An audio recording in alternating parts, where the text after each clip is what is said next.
یہ دنیا بہت بڑی جنگ کے دہانے پر کھڑی ہے، ایٹمی جنگ جس کا مقصد پیکس جوڈیکا کی تکمیل ہے، وہ پیکس جوڈیکا جس نے پیکس امریکانا کی جگہ لینی ہے، وہی پیکس امریکانا جس نے پیکس بریٹانیکا کی جگہ لی تھی۔ یہی وجہ ہے جس کے لیے وہ جنگ چاہتے ہیں، وہ جنگ جس کے ذریعے انہوں نے خلافت ختم کی، اور ویسی ہی جنگ جس کے ذریعے انہوں نے اسرائیل کی بنیاد رکھی۔ اور اب ان بد کرداروں کو 19ویں صدی میں کس نے پہچانا؟ سب سے پہلے 19ویں صدی کے عالم دین، مفکرین، سکالرز، علماء، مولانا، شیوخ کوئی بھی نہ جان سکا۔ عالم اسلام تقریباً باج ہو گیا کہ اس تہذیب کے اصل چہرے اور اس کے پیچھے چھپے یاجوج ماجوج کے کردار کو جان سکے۔ 19ویں صدی میں ہی کیا، یہ 20ویں صدی بھی ابھی تک دیواروں کو چاٹتے یاجوج ماجوج کے نکلنے کا انتظار کر رہی ہے۔ علامہ اقبال نے تقریباً 1 صدی پہلے ان تمام چہروں کو پہچان لیا، اور ان سے اب یہ اعزاز کوئی چھین بھی نہیں سکتا۔ انہوں نے کہا، کھل گئے یاجوج و ماجوج کے لشکر تمام، چشم مسلم دیکھ لے تفسیر حرف ینسلون۔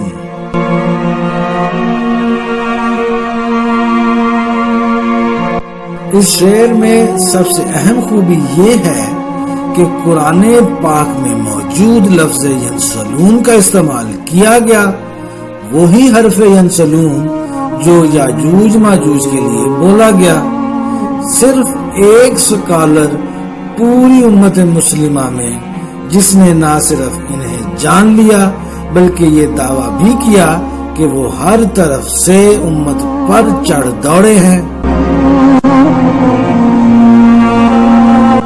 قرآن کریم میں یاجوج ماجوج کا جب ذکر آتا ہے تو یہ جان لیں کہ یاجوج ماجوج کوئی غیر انسانی مخلوق نہیں تھے، نہ ہی مریخ یا چاند سے آئے ہوئے لوگ یا خلا سے اترنے والی کوئی مخلوق، یا پھر کوئی ایسی مخلوق جو زمین کے تہوں میں محبوس کی ہوئی۔ اللہ تعالیٰ نے قرآن میں کہا کہ یاجوج ماجوج فساد کرنے والے لوگ ہیں، اور اللہ نے یہ بھی کہا کہ یاجوج ماجوج کو وہ طاقت دی جو باقی بنی نوع انسان کو نہیں ملی، اور ان کو صرف اللہ ہی تباہ و برباد کر سکتا ہے۔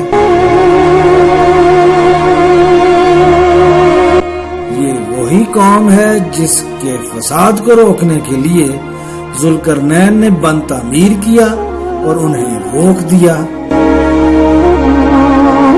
ذوالقرنین کا مطلب 2 سینگوں والا ہے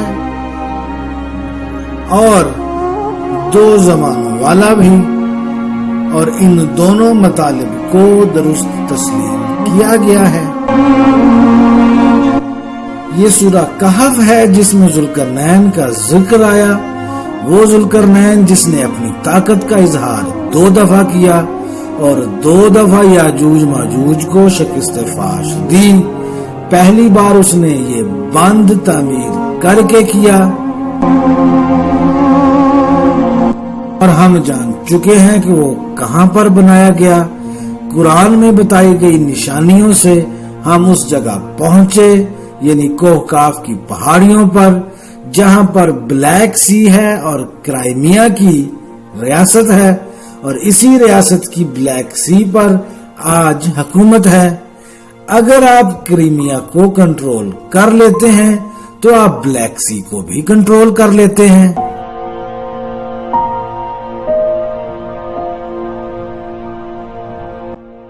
وہ پہلی بار تھا جب یاجوج ماجوج کو شکست دی گئی، اور اللہ تعالیٰ نے دوسری بار کا ذکر بھی کیا۔ دوسری بار جب یاجوج ماجوج دنیا میں اپنی طاقت کے بل بوتے پر فساد برپا کر دیں گے اور دنیا ان کے سامنے سرنگوں ہو جائے گی، تب دوبارہ اسی جگہ جس جگہ انہیں پہلی بار شکست ہوئی، دوسری بار بھی انہیں شکست فاش دی جائے گی۔ علامہ اقبال نے یاجوج ماجوج کا ذکر کیا تھا، اور سورۃ الانبیاء میں 2 آیات ہیں جو لفظ ینسلون پر اختتام پذیر ہوتی ہیں۔ اللہ نے اس طرح اس میں ارشاد فرمایا کہ ہم نے وہ بستی تباہ کر دی، اور تباہی برپا کرنے کے بعد وہاں سے ان لوگوں کو نکال دیا اور ان پر پابندی لگائی کہ وہ کبھی شہر میں واپس نہ آئیں گے تب تک جب تک کہ یاجوج ماجوج کو چھوڑ نہ دیا جائے۔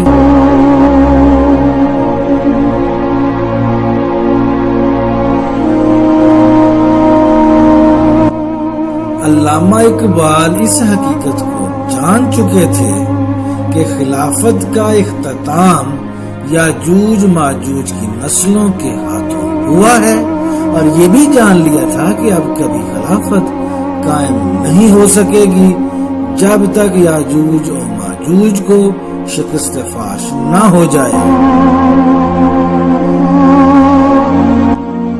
آئیے اب ہم اس جگہ پر چلتے ہیں جہاں ہم آپ کو یاجوج ماجوج کی نسل کی نشاندہی کر سکیں۔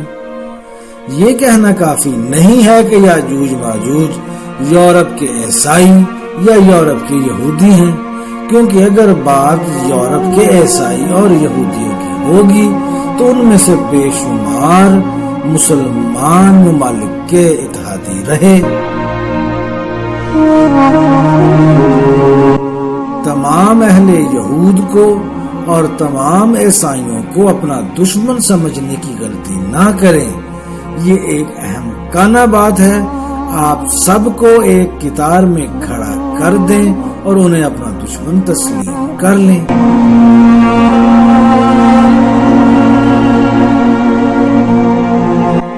یہ سراسر ظلم ہوگا کہ ہم ہر سفید فام شخص کو یاجوج ماجوج کے کردار میں لپیٹ کر اپنا دشمن قرار دے دیں۔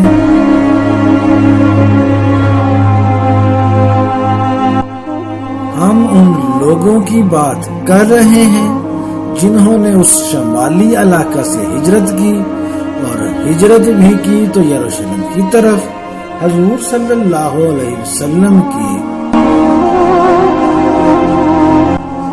وفات کے بعد کم عرصہ میں ہی کچھ ایسا ہوا جو کافی عجیب محسوس ہوتا ہے۔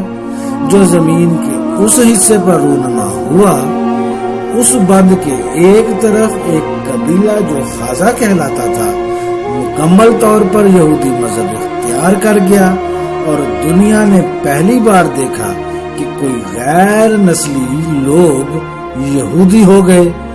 ان خازہ لوگوں نے یہ مذہب اس لیے اختیار نہیں کیا کہ انہیں مذہب اور خدا سے کوئی دلچسپی تھی، بلکہ یہ محض اپنے علاقائی سیاست کو سامنے رکھ کر کیا گیا۔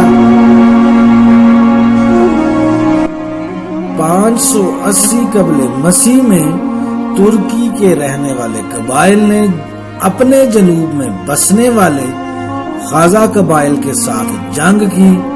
آپ ان کے بادشاہ کو شگن بھی کہہ سکتے ہیں، کیونکہ ان اطراف میں اس قبیلہ اور اس بادشاہ شگن سے متعلق نفرت بہت زیادہ تھی، تو انہوں نے مل کر انہیں شکست دی اور انہیں وہاں سے نکال باہر کیا۔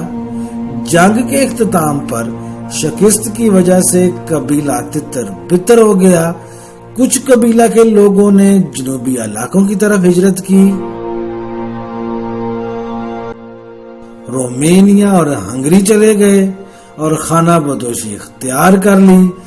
باقی رہ جانے والوں نے اپنے بادشاہ کا ساتھ دیا اور شگن کے ساتھ روس کی سرحد کے ساتھ رہائش اختیار کر لی۔ جو کوہکاف پہاڑی سلسلے کے شمالی اطراف میں تھی، اور بڑے آرام سے انہوں نے اس اطراف میں بسنے والے لوگوں کو اپنا غلام بنا لیا اور ان کے علاقوں پر قبضہ کر لیا، کیونکہ وہاں پر رہنے والے لوگ جنگجو نہیں بلکہ کاشتکار تھے۔ وہاں پر اپنی دھاک بٹھا کر وقت گزرنے کے ساتھ ساتھ یہ وہاں مضبوط ہوتے رہے۔ پھر وقت گزرنے کے ساتھ ساتھ وہ مسلمان حکومتوں اور عیسائی حکومتوں کے درمیان پھنس گئے۔ ان کے شمال سے مشرقی آرتھوڈکس عیسائی حملہ آور ہو رہے تھے اور جنوب سے ان پر اسلام حملہ آور ہو رہا تھا۔ وہ یہ بات بخوبی جان چکے تھے کہ اگر انہوں نے کسی ایک کا مذہب قبول کیا تو مخالف ان کو کچل دے گا۔ اور آخر کار بادشاہ نے یہودی مذہب اختیار کر لیا اور پھر پوری خزہ نسل اہل یہود میں سے ہو گئی۔ یہ تبدیلی مذہب محض دو طاقتور مذاہب اور ان کی حکومتوں سے جان چھڑانے کا ایک طریقہ تھا، اور پھر یہ لوگ کئی صدیوں تک اپنی حکومت اور ریاست کو بڑھاتے رہے، لیکن 965 عیسوی میں ان پر وائکنگ نسل نے حملہ کیا اور اس وائکنگ نسل نے ان کی فتوحات کو روک دیا۔ یہ لوگ پھر سے سمٹ گئے۔ یہ وائکنگ دراصل سویڈش لوگوں کا گروہ تھا۔ پھر 1140 عیسوی میں صحیح معنوں میں ان کی تباہی اور بربادی کی گئی اور یہ منگولوں کے ہاتھوں ہوئی۔ اس تباہی کے نتیجہ میں یہ تمام لوگ یورپ کی طرف ہجرت کر گئے۔ یہ وہ یورپین یہودی ہیں جن کا اہل یہود سے کوئی نسلی تعلق نہیں ہے۔ یہ بڑھتے گئے اور آج ان کی تعداد اتنی زیادہ ہو چکی ہے کہ ہر 10 یہودیوں میں سے 9 یہودی اسی خازہ قبیلے سے تعلق رکھتے ہیں۔